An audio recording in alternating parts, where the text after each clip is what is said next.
Hey guys, partially still alive Cat here. I just want to give you another update following the last update since you guys want them updates. So I'm going to be talking about what I've been doing for the time, my plans for the remainder of the league, the 10-day events which have been announced. So I'll cover those very quickly. Then once I've covered those, I'll then run this to get stuff that I need to get. I'll talk about what I'm currently doing. So first, get it out of the way. They announced that the 10-day events and the extension of Hobby League, called it, by the way. I really wasn't surprised by this. So they were originally planning on starting the next league December 1st. This has been pushed back by 1 week. It really isn't a big deal. Anyone upset by this, just calm down, put your pitchforks on the floor. It was kind of to be expected considering, you know, how big the last drop was. We're getting a whole new expansion. Guys, it's fine. I can understand if you're slightly annoyed because you've booked a holiday or something, but oh well, just seriously, as someone who missed the first month of the last expansion, while it sucks, it doesn't really matter that deep. IRL is slightly relevant to some people. So, dude, if you've got a holiday and you're annoyed or you had time off work, I know it sucks, but it won't be the end of the world. So, the new scheduled end for Hobby is the 4th of December, and there will be two 10-day events. The first 10-day event will be starting Friday, November 10th, and it will end on Monday 20th.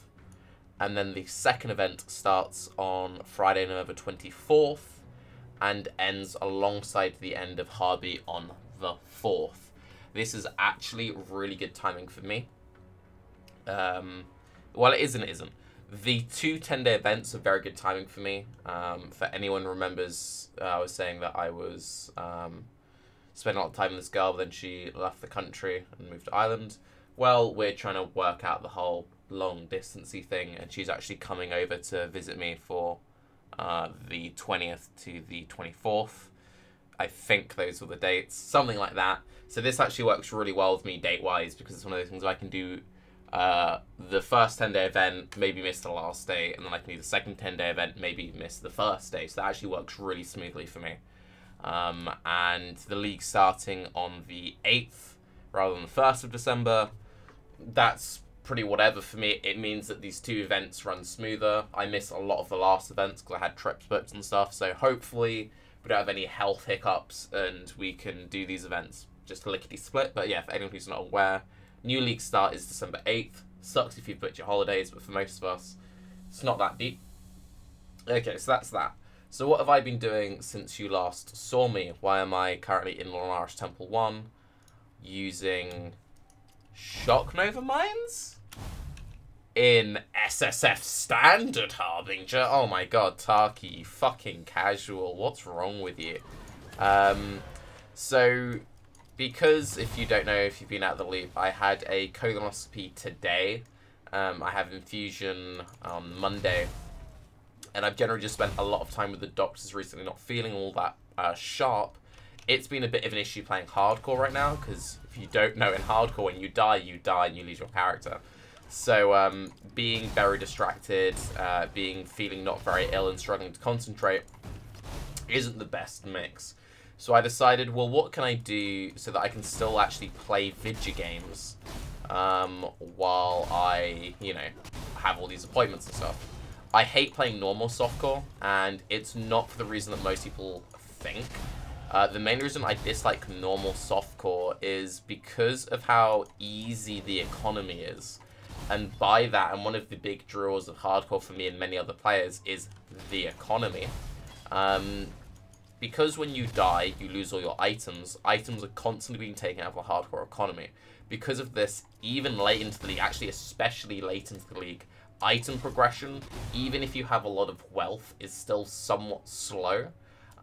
Whereas in softcore, you have this kind of issue where once you've built up your base initial wealth, you end up, because you don't lose wealth when your characters die, and a lot of people will just straight up like cannibalize one character, sell out everything off when they're done, rather than when their character's done, they've just lost all the fucking gear.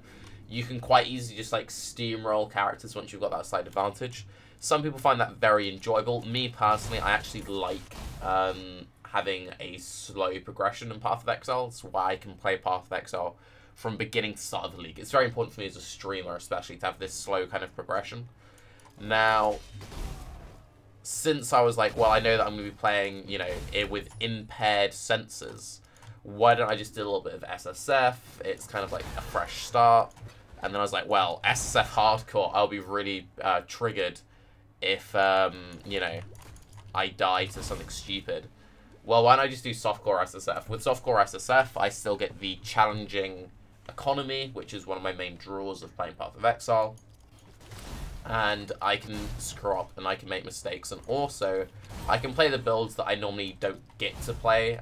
Anyone who knows me and knows my stream knows that I'm obsessed with arc mines. I really like arc mines. I generally like miners in general. I actually have been wanting to play a trapper or league. But anyone who's ever tried making a miner or trapper knows that, you know, you really struggle getting solid defenses on them, especially while early leveling. Since you're nearly always a saboteur, and you travel across through Witch, and you pick up your crit stuff, and it's like, you know, I haven't really got much life. So they're quite fun builds to play, and I know that, you know, Glacial Cascade Mines, Mind of Matter is pretty powerful, but it's not, like, the best hardcore build.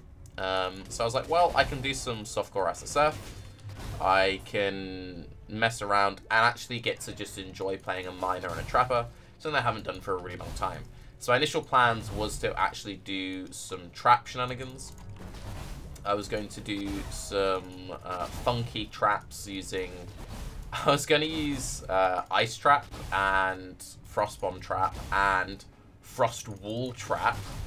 Frost Wall actually does damage. Frost Wall has the same... actually has higher base damage than Cold Snap. And it actually has pretty good synergy with Frost Bomb Trap. I know it sounds so stupid, but if you actually think about it, right? So you have Trap, Cluster Trap, Frost Wall. You go against like a boss. You throw your Frost Bomb Traps, even with less duration on them. There's quite a big delay between you throw them and they actually exploding. And you want to throw Frost Bomb Traps because when they do actually explode, they do solid damage, and they penetrate a bunch of cold for you, so it's really good for your ice traps, right? And I was like, how can I get stuff to stay in place? And I'm looking at like the damages. I'm like, to be honest, it's not that deep. Just use a Frost Wall Trap, homie. So you throw in your ice traps, you throw in your Frost Wall Traps. Frost Wall Traps holds everything in place. Lickety split. Seems good, man. So I'm leveling my silly trapper shenanigans, right? I had it all planned out, like, it's gonna be so cool. I'll come back to my boys, and I'm like, what? He's doing Frost Wall Traps? She. But then a Tremor Rod dropped, and I was like, sod that, yo. Let's do mines. So I'm now doing mines, by the way. And as you can see, I was doing actually Shock Nova mines. I wanted to do Arc mines, just because I like Arc mines. But low-level Arc doesn't have very many chains, so I'm just leveling up an Arc somewhere. Where is this? My weapon swap? Yeah. I'm just leveling up an Arc, and then when it gets enough levels, it gets a bunch of chains. I'll then probably do the transition.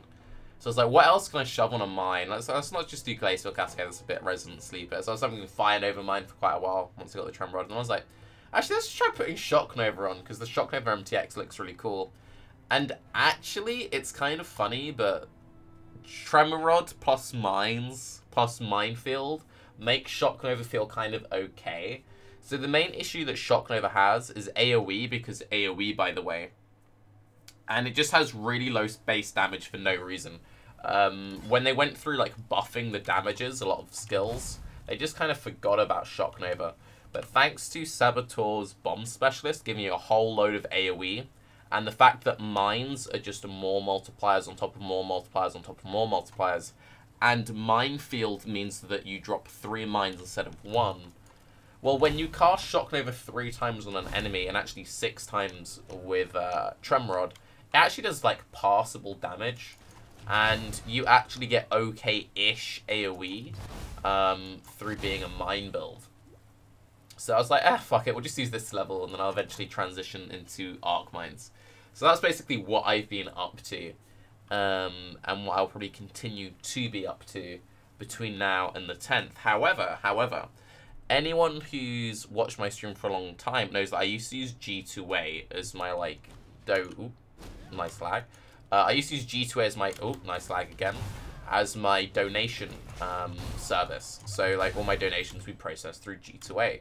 Now, I actually had a bunch of money trapped in my G2A wallet because G2A, it's kind of a cool thing, but it's also pretty shady because gaming for good, G2A, it's all a bit, you know, it's all a bit like, guys.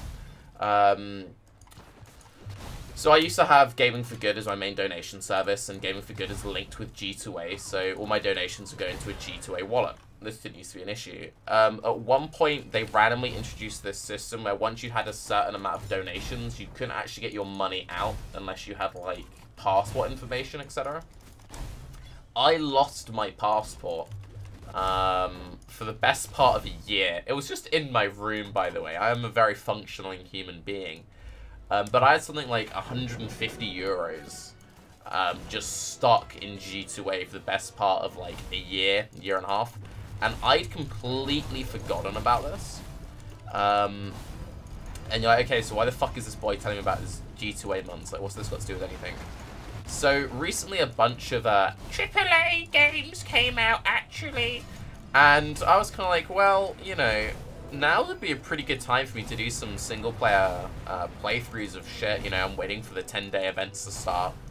While I am quite enjoying my SSF, by the way, it would be like, now's a really good chance to play some other games, which I rarely get a chance to do. This isn't hurting me at all, by the way. So, recently the new Shadow of War came out, and also, also today actually, or tomorrow, the new Assassin's Creed is coming out. I was a big fan of the Assassin's Creed series at the very start of the series. It then got like really boring and repetitive, and I haven't played it since the I won't say Italian one, but I just stopped halfway, so it's since the Italian one. So I haven't played since the Italian one, which I think was like 2 or 3, or I don't know. But I just found like, hang on, this is the exact same formula, they haven't changed anything. And then I was watching my boy Jim Sterling, and he did a little bit of gameplay of the new Assassin's Creed Origins, and that actually looks pretty fun. So I'm thinking what I might potentially do between now and the first 10-day event starting, since I won't have time for another 100 push, and I still have a lot of hospital stuff coming up, by the way, is just do my softcore SSF, and then maybe fit in a playthrough of the new Shadow of War and Assassin's Creed Origins, because I have this like 100 euros trapped in the ether, and that can be like my Christmas present to myself, because it's been trapped there not doing anything, and I can just be like, well, that's technically now free money. You know, it's like if you've ever like had a coat somewhere and then you just find like a crumpled up like stack of I don't know why I'd have a stack of like, you just pull out like $1 million, right? You're like, wow, this is like free money because I didn't know it was there. But like, you know, when you find like a random 10 or a 20, you go, oh, treat myself because this technically isn't money because I didn't know it was there. Well, that's I'm a responsible human being, god damn it, and I think I'm going to do some single player games between stuff and stuff. But I'll also be streaming softcore SSF, by the way, in the meantime. So I might do the Rise Q2. I might do the Rise Q2 debated strategy of hi guys, Path of Exile streamer here, and then psych, a couple of hours of that, and then actually go play another game. So if that sounds like fun, then streams will be litty for you. Speaking of Rise Q2 and Ziggy 4 and Q7, I mentioned in my last video there was probably a high chance of us taking a little break from Baeclast until the new stuff started up. That's almost definitely set in stone now. I spoke with the others and they were all up for skipping this Saturday's episode of Baeclast. A lot of people are feeling kind of burnt out on Path of Exile. A lot of people have just been doing other things, and they just don't want to be repeating themselves waiting for some additional items. So good. They don't want to be repeating themselves while we wait for the new expansion news. Also, with the events coming up, it's one of those things of Rise likes to go in so he doesn't want to, you know, be taking time off during the events for Baeclast. So we'll probably try and fit one in between the events once we have the new expansion stuff announced, and it just means that we can go in fresh. You'll notice that this is what most people do, is get something, you're like, there's so much we can talk about. You know, the Coffee Talk guys, bless them, have also done a little break recently. It's just, there's so much random stuff going on. This is like the nice time as streamers where we can kind of, ooh, my first map in softcore, by the way, nearly went past that. This is the nice time for us, so you can kind of be like, okay, end of league, let's just do some laid back stream ting, maybe try out some other things. And this is like our recharge period before going in. And trust me, we will all be going in when this new expansion drops. Personally, I'm hoping for a crossover with Rick and Morty, since, you know, I think that Rick and Morty has the high intellect that the Path of Exile ARPG audience has. So that's what I'm hoping is the expansion release, but I guess we'll just find out. Either that, or maybe we'll get some, like, My Little Pony crossover, just to really bring in the Brony fan. Because I feel like that's a market which is kind of being untapped in the hardcore ARPG industry. But anyway, I want to finish this video now, but I realized that I'm not near to the other zone, but I feel like that's the perfect end point. So, I'm Tarke, softcore by the way. Catch you guys later. Oh, also I'll be streaming tomorrow, so stream tomorrow. Bye bye, bye bye, bye bye, bye bye. Lol, noob, dead by the way.